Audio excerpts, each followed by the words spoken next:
জয়গুরু। কেষ্টদা শ্রী শ্রী ঠাকুরকে বলছেন, আজকাল ডাইভোর্স খুব বেড়ে যাচ্ছে।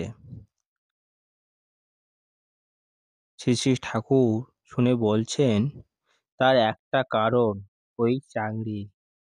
দেশের চাকরিগিরি যদি কমাতে না পারেন তাহলে ঠেকা দেওয়া মুশকিল।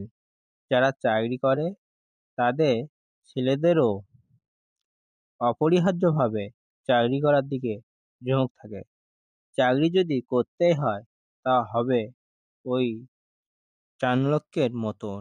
দেশসেবা হয় যেন লোকপরিচর্যা, আর দেশের মধ্যে কৃষি শিল্প এইসব বাড়ানো লাগে।